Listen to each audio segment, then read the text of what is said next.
नमस्कार दोस्तों, आपका स्वागत है आपके अपने चैनल TGNI वर्ल्ड में।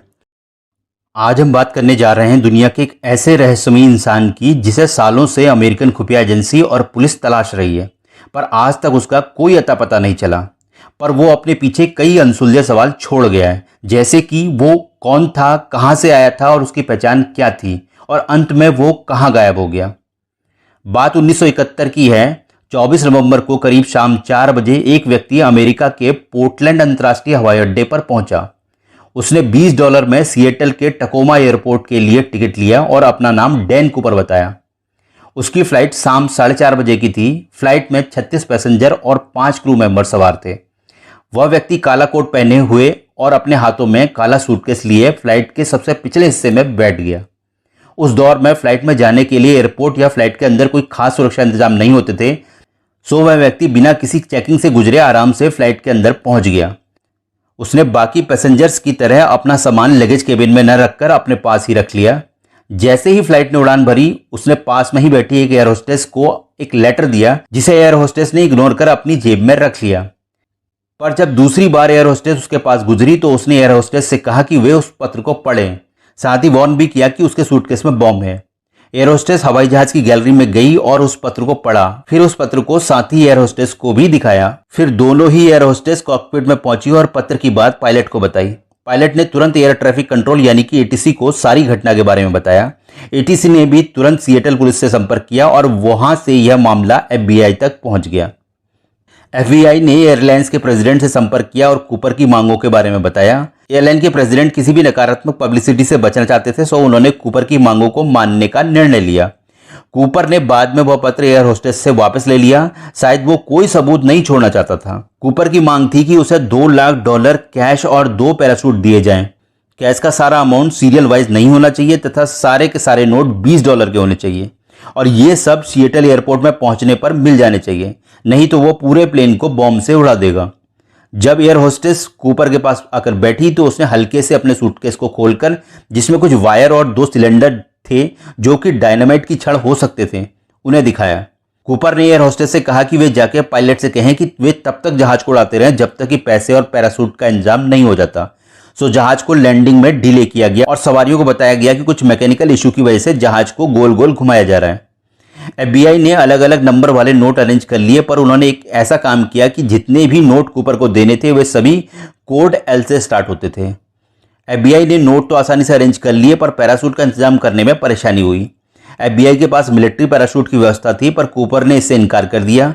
उसका कहना था कि उसे मिलिट्री की जगह आम पैराशूट चाहिए जो यूज करने में आसान होते हैं। सिएटल पुलिस ने एक स्काई डाइविंग स्कूल से 4 पैराशूट खरीदे। पैराशूट की डिमांड के चलते पुलिस अधिकारियों को शक हो रहा था कि कूपर का प्लान शायद पैसे को लेकर बीच रास्ते में ही हवाई जहाज से कूदने का है।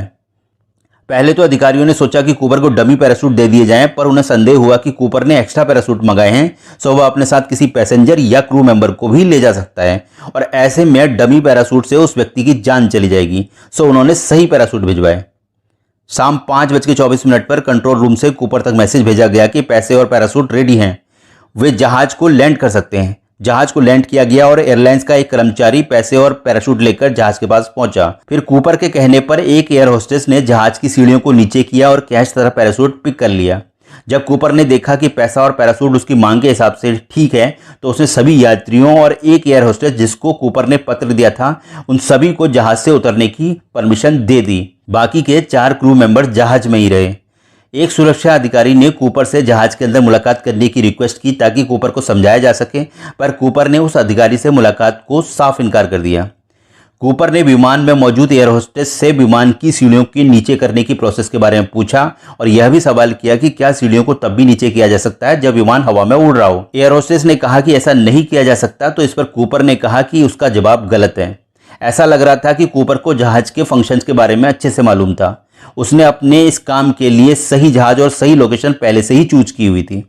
यह एक बोइंग 727-100 विमान था और कूपर इसके बारे में काफी कुछ जानता था। कूपर ने विमान के पायलट को निर्देश दिए कि जहाज को 10,000 फीट की ऊंचाई से नीचे उड़ाना है और उसकी रफ्तार 150 नॉट से कम बनाए रखनी है।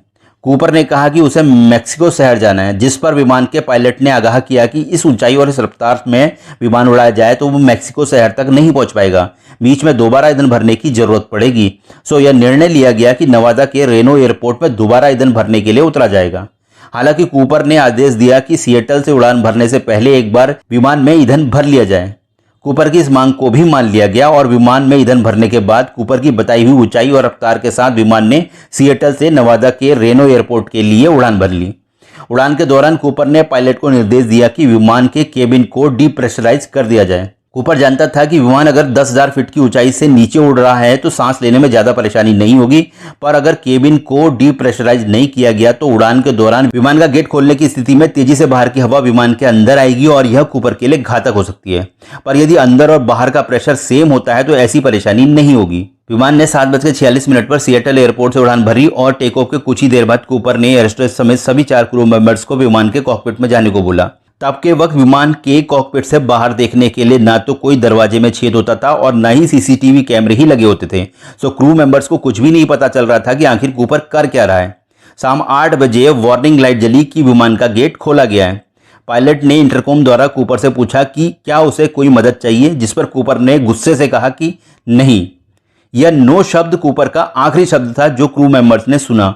शाम 8:24 पर जहाज ने हल्का सा डिप किया।